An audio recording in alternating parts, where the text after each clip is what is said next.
Hello world.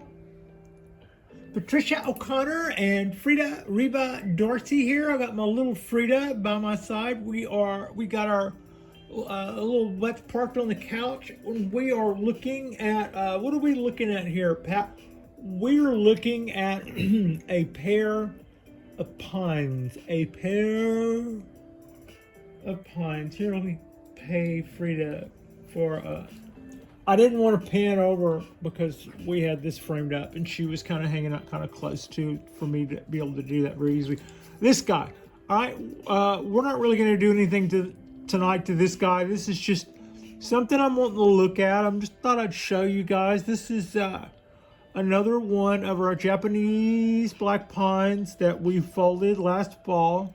I thought I would show you how it is progressing with our bends and folds and how the trunk is starting to squeeze out in between those wires. And it's ooh, I just kind of, there we go.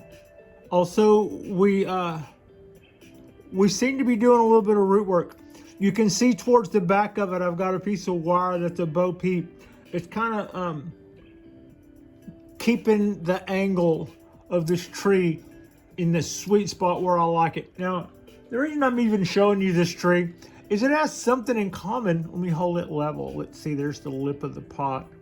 It does have something in common with the tree in our last video. In my last video, I was talking about if you've got, you know, like a little batch of trees or something that you've worked on in numbers, you know, pick out the worst one.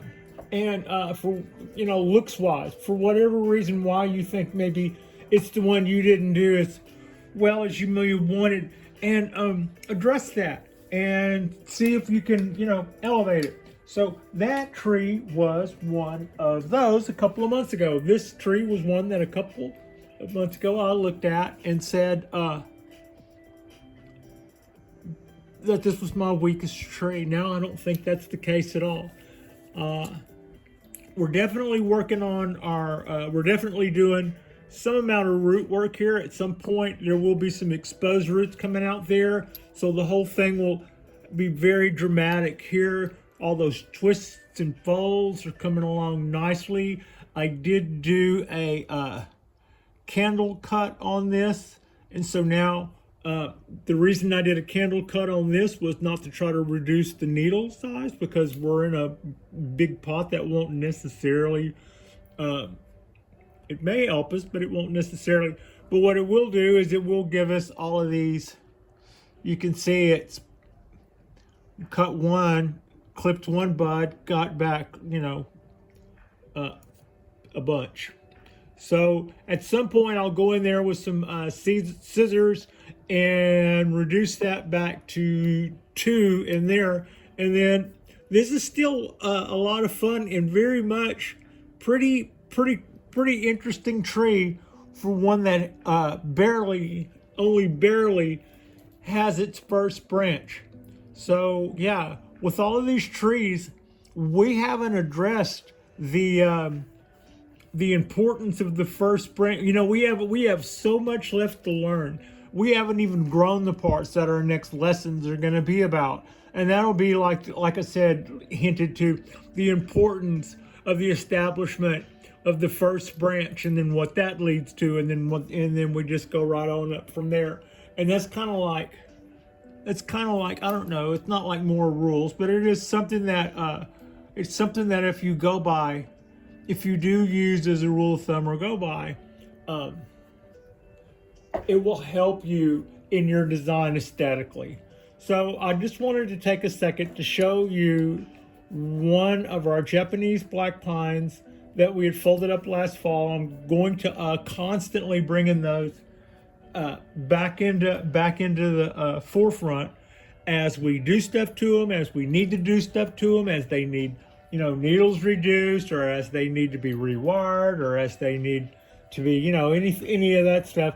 But in the meantime, whenever we move on even to other things, we will still stop back by and show you what's going on with the guys that we had worked on before. And like this guy here, this guy is starting off tonight will be getting its first bit of motion.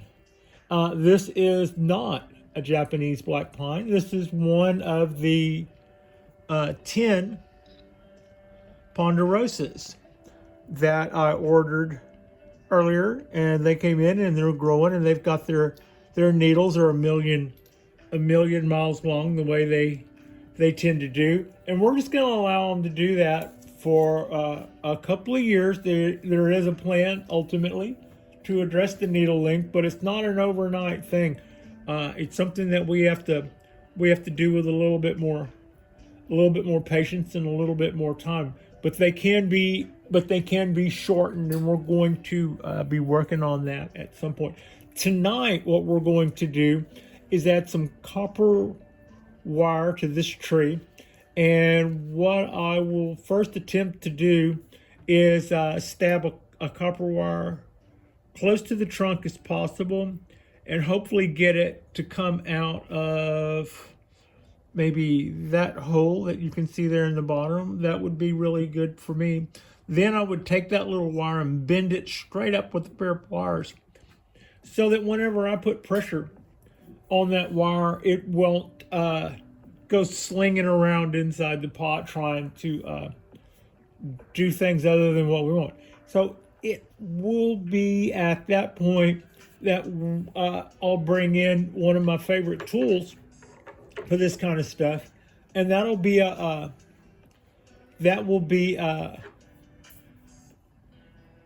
my stainless steel chopstick, which I use as a fulcrum. So it's kind of like this. If a really simple way to look at what I do is this: I take a wire and I wrap it tightly around a tree, and then I take the tree and I'll wire it and I wrap it tightly around a pole, and then I pull the pole out and start manipulating those folds. I turn it into a spring, which is very predictable and dull and would be boring and kind of weird. And people would look at that later and go, "Why did you do that?" And it's not, but they won't, because they'll never see that. That's where I start, and we go from there and try to do other things with those folds and take them in different directions, and just anyway. So that's kind of the part around that. And let's see. Yeah, nope, I did. I slipped up on one slight thing, and that's going to make for a slight bit of a mess, but we're going to handle it. I'm going to move this guy. So the reason I'm taking that little pine out of the way is because I'm about to make a mess on my table.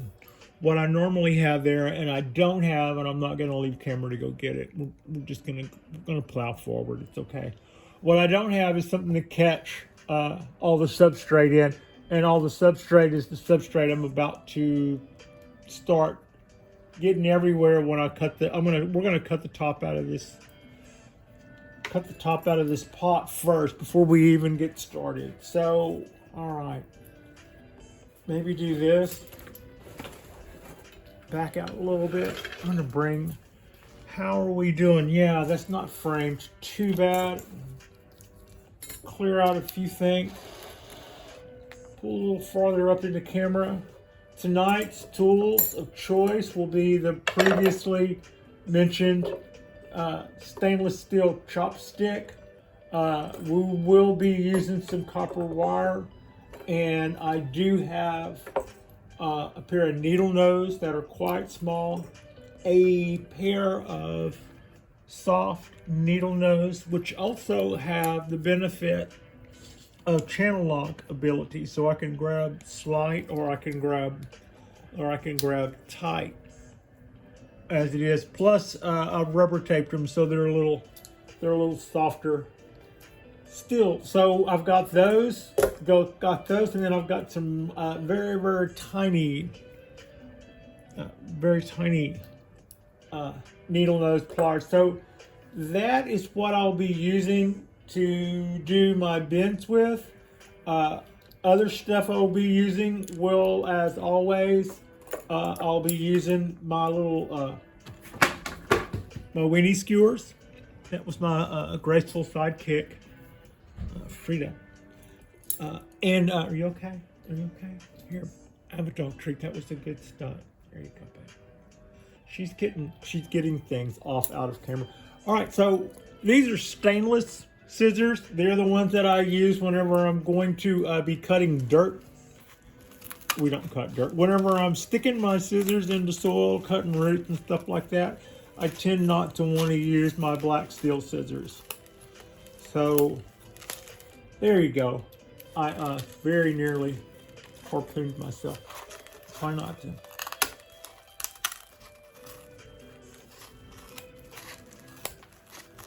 Cutting the lip down here. That would have been pretty exciting though.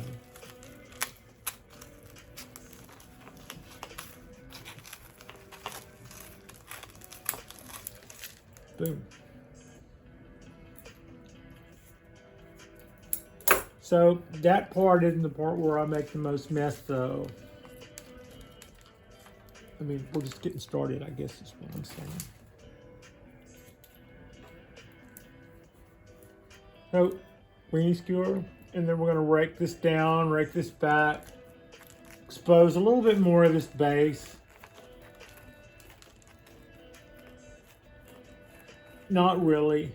When I say expose more of this base, I don't mean the base of the tree. I mean the base of this base of this mound, which is a better name for this mound would be plug. This is the top of a plug. When I bought these trees, they weren't potted. They were 10 trees wrapped in bundles of 5. It kind of reminded me of when you buy a dozen hot tamales and they come bundled in 6s. And they were in these little cubes or plugs were kind of diamond shaped or rectangle shaped, full of roots, really happy. And I'll leave them up like that because as I water and all this breaks down, we should be seeing more and more exposed roots out of that. So that's the hope with that anyway. Now let's see, that's a lot of dirt and mess I just made there. Take this a little out of our way. I'm not a clean freak, but I don't need to go playing in it either. I mean, if I were a clean freak, I probably wouldn't be doing this. Probably wouldn't be doing this in my living room. Also, hang on. We'll do that. Let's take this.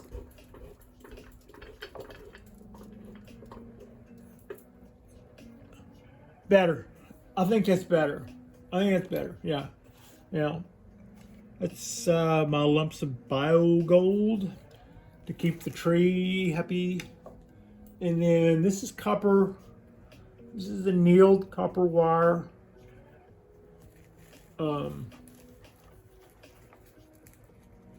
We're going to see how we do tonight. Sometimes we have really great luck doing this. Sometimes we have slightly less than great luck doing this.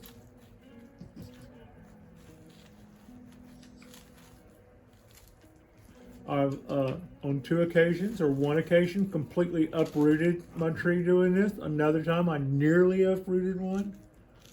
And then one time I got really, really lucky in it. It almost, what was that doing, Ben? And it almost potted itself there. I mean, it was just like, oh, that was amazing.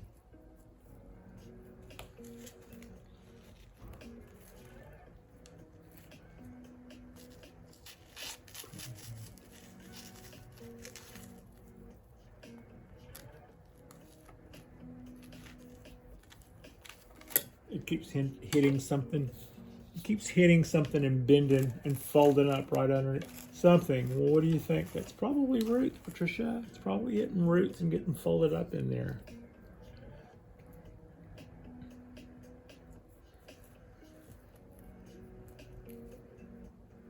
Try a different path. And is my arm all in the shot? Probably.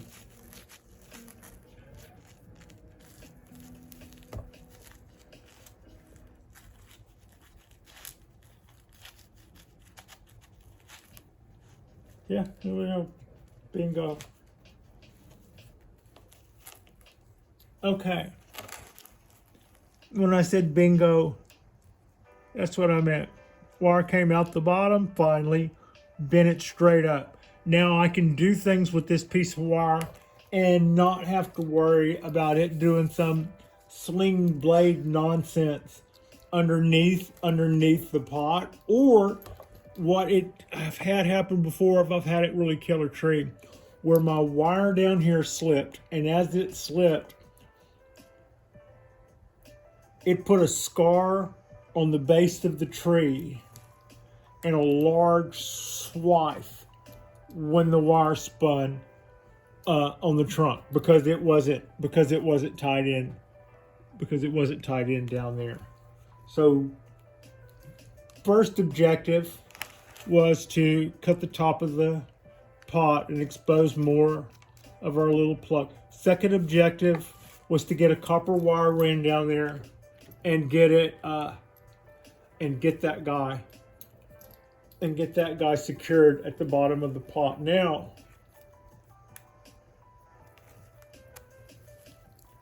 I'm going to take this plug, this substrate here, and I'm going to push down on it because it's wet and spongy, and I can, and pull it in right tight against that trunk as I can early. And now we're going to go right on around.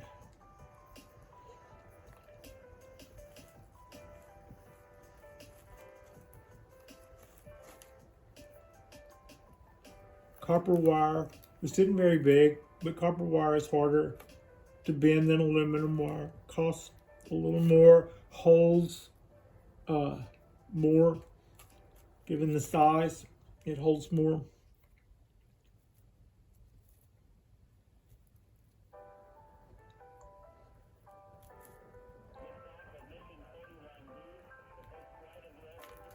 Okay, now here we go into needle central.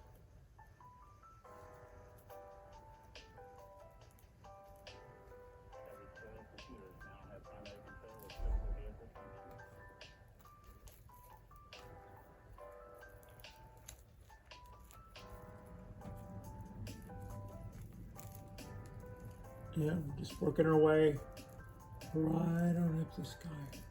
So it's kind of like I said, I put some pretty tight spirals all the way around, all the way, and I'll bring it around sometimes with my thumb because it's not that heavy of a gauge wire, but I still am supporting when I pinch it. When you see me pinch it with my thumb, there, I'm holding the last wrap of wire to make sure that it's firm against the tree and not moving. And I'm supporting the tree as well. This is the last possible second to get that needle out of there, Pat. Get it out of there. There.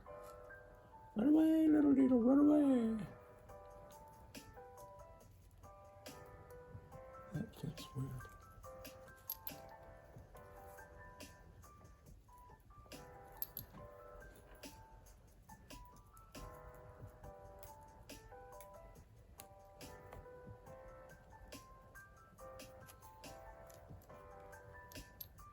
Where are they at? Get them out of there. Oh, you didn't.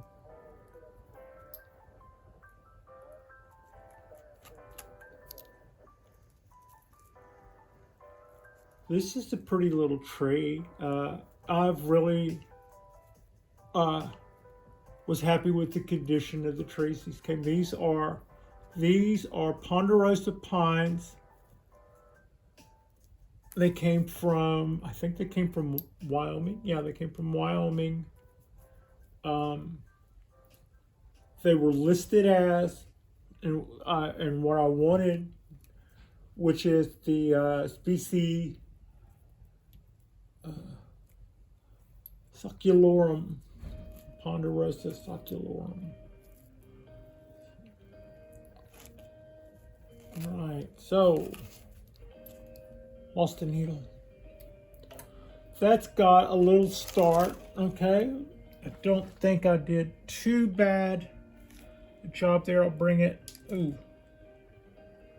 Let's see. What am I gonna do? Get everything out of the way. Boom. So we got this guy pretty well wired all the way up, all the way up, all the way up. There we go. Yeah. Now, this is our first objective. Cutting the top and coming back that. Our second objective was planting our wire. Our third objective was applying that puppy tightly, Eddie's puppy, tightly around the trunk. And that takes us to our little third step, which is where I'll break out this guy. Now, what I like to do here is I tried to make sure that I had movement, and I tried to make sure that I had wire coming out that was wrapped around there early below the surface. So wherever I start movement, I should have a wrap of wire on there early enough to substantiate that movement, to allow for that to happen. And what I want to do is I don't want the trunk to come out of the ground and go straight. And I also would prefer, when all said and done, and I don't have to do that in one, it can be one or two or however many motions, but it would be preferable if the trunk came out of the ground and went more than one direction. That's just, I don't know, to me, it's okay if it's just going, if it comes out of the ground and it's just doing that. But if you can get it to do that, and you know, and just come out of the ground in several directions, that's going to be more dramatic, and nobody's going to be mad at us over that at the end of the day. So let's see.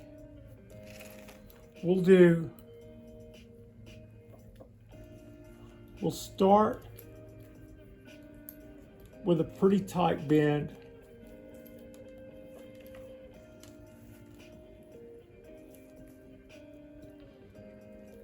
Right there.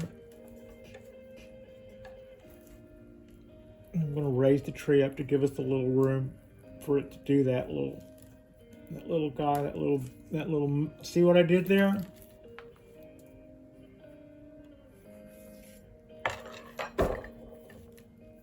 That's our first move. So it's kind of going in two directions, but it could go in two directions better.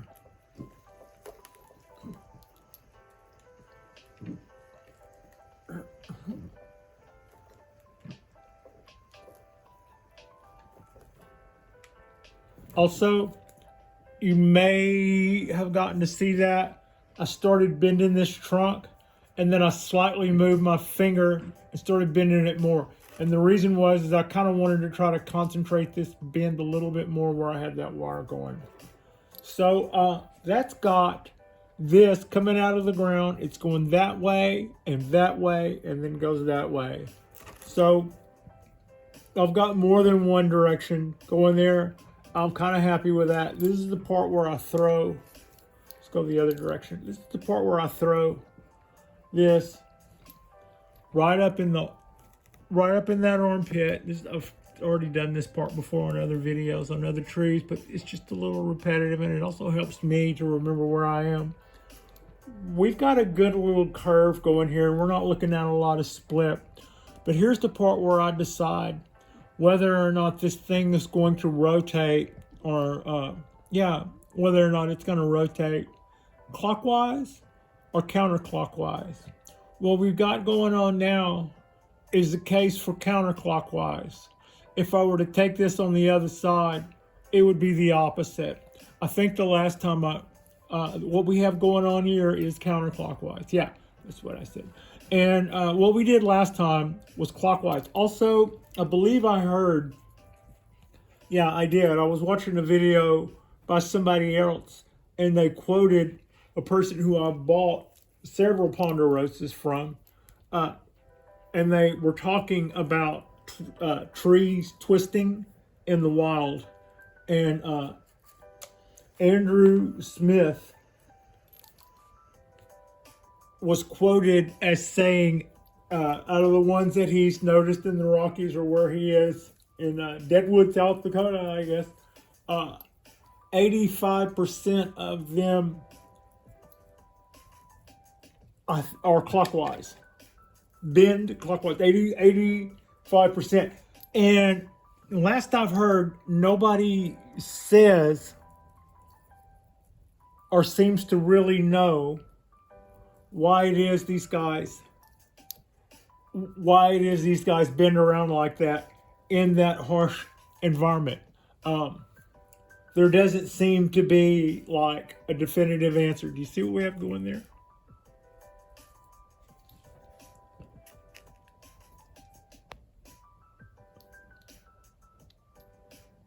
Okay. Now, that's a lot of motion, and that's not the most imagination, but that will lend it. But that plus imagination will lend itself to a good shape in a tree. And this dog tree plus a little breakage, handed off to my partner, who is just back here being perfect and precious, is how we say good dog, Frida. I stopped right here. It's still brown. Probably no reason really to stop. I could probably go right on around with that. But on other trees, this is usually the greener, softer part of the program. Yeah, I'm just gonna hold there. I didn't wire this part either, because usually that part's greener, and that's the part that I would hold off on until we get a little bit, until we get a little further into that program. I don't think that looks like it would be that fragile though. All right, so, all right, let's see. First move, second move, third move, fourth move. Now, our fifth move will be to tighten up some of these coils, because what we have now is really long. And what I'm kind of liking, what I still haven't grown out of yet, is those Cheerios. You know how I love to do now. The trick that I think is to try not to let them collapse. I like it when they have a nice, sometimes with snow and stuff, a tree will break. It'll kind of give way. And when they do that, it's dramatic. It's not necessarily, it's the opposite of kind of, it's what I call the collapse. I've had some Yamadoris that had that as a feature, and it was actually a built-in feature in the way that you make a bonsai. It was how the person who made that tree got a directional change that they wanted. I think these circles could also be called rainbows if they were less tight, and I'm personally not the hugest fan of rainbows as a whole. So the difference between a rainbow and a Cheerio is the arc and the tightness of it. And to get away with that and to not have a kink is what I try to do. Is what I try to get away with. That's a good little start. All right. Where are we going, little tree? Do we want to, where are we going? We could.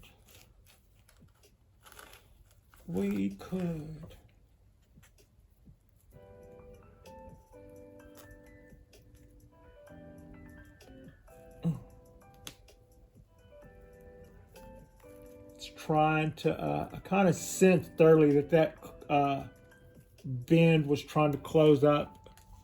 It was trying to close up plenty, but I didn't let it.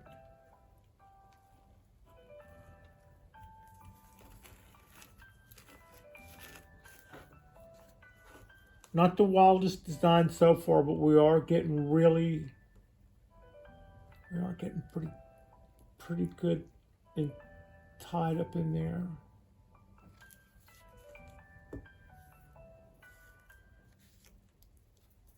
What could do I have enough room?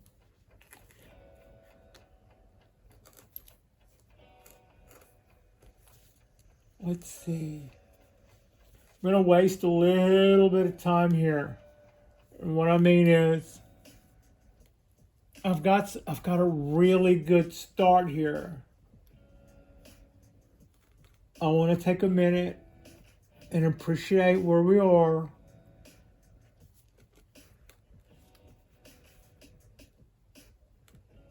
And what I want to do with it next.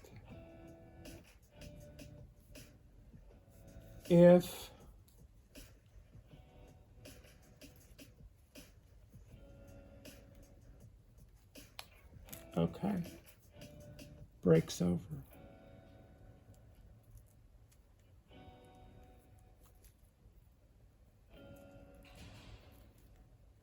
All right.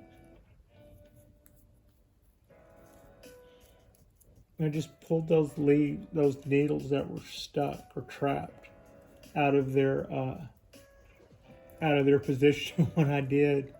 The smell of butterscotch filled the air. They thanked me with the smell. I'm trying to find the definitive hold here. I'm about to do something kind of weird. That's what we do.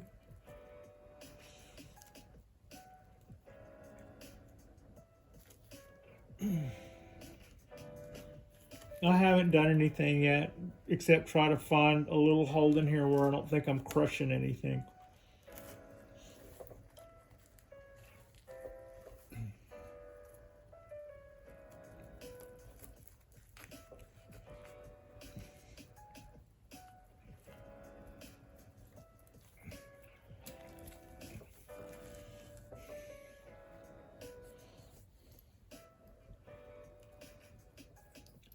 And so far we haven't pulled out any tools.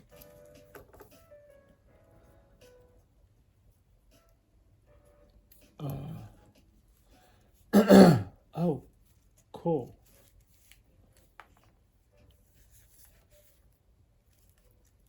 Let's clean all this up and pull these needles out of here.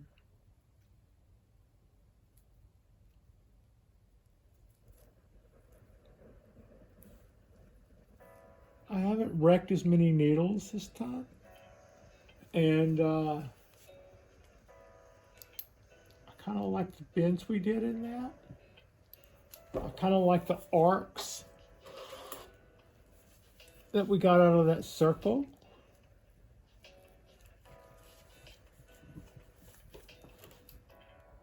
All right, now we're bringing our apex is over here, hanging down here. And I think I know what I'm going to do with it already. You probably do too. But let me get my bearing here. Which way am I going? Almost unwired that. Poor dyslexic Patricia. The dyslexia got the girl sometimes. Okay. There's just a little bit more there. Now, I was kind of thinking of something like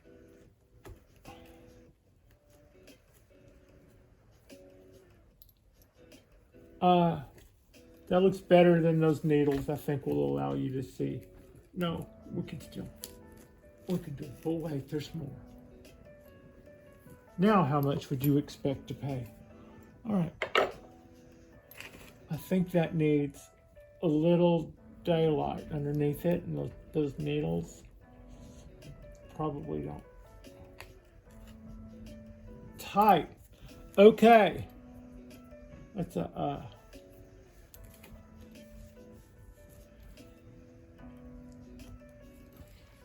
let's see what we can do here to show the folks what we got going on. So we just reduced the height of this seedling, and we did that with some hellacious curves and rolls and folds, and we made some Cheerios. This is almost a little infinity-like. I may have, this almost looks like an infinity symbol. I'm a nerd and stuff, but usually in physics, whenever an infinity symbol comes up, it means that it usually means there's something you don't understand. Actually that might be okay. I like that. There's probably something here we don't understand. Are you okay back there? Are you having a good time, Frida? Like and subscribe if you guys haven't already. Our next drop will be tomorrow. We'll go out on the balcony and enjoy the sunshine. It's only going to be 100 trillion degrees out there. We will be watering our trees, and we will be... I'm sorry, you're sneezing. Here, have stuff. We'll be watering our trees, and we'll be talking about the heat, and we'll be acting like we're not dying when maybe it's just too hot. But I think this little Ponderosa came out pretty nice. It's another one of our 10. This will be 4, maybe 4, the fourth one. So we still got a few more of these to go. What went well was the way we did our wire down here. What went well was pulling the substrate off the top without making a huge mess, even though I forgot my little catch tin that I usually have here. Big old huge old plate, like the kind of plates that you would see a regular plate on. Yeah, I didn't have that in place, so I had to watch all this substrate go all over the table. That's okay, we'll live. I've got a couple of little branches out here. It's got buds all over it. We're looking really wild. I'm not going to cut any of these back. I don't think. I'm just going to let them be what they are. They're Ponderosa needles, and that's the way they look for a little while. They won't always be like this. At some point, we will go through a needle reducing process. We're not there to even worry about. That's not the kind of thing we're going to worry about now. Right now, we're just going to think, oh, that's kind of cute the way they do, and just act like that's okay, because it is. It is okay. We're not at the Kokafu yet. So yeah, like and subscribe if you guys haven't already. We will be doing a show mañana, tomorrow, out in the sunshine, and it'll probably be it'll likely be something else pine related. And I appreciate you and Frida Reba Darcy appreciates you, and this is one of our Japanese black pines from last year. And in a few months or 6 months from now, we should check back on this guy and see it. Probably a few times before then. I show you all these guys fairly often, so that if you get to know them, you'll be able to see that they're progressing and stuff. And thank you all so much for watching.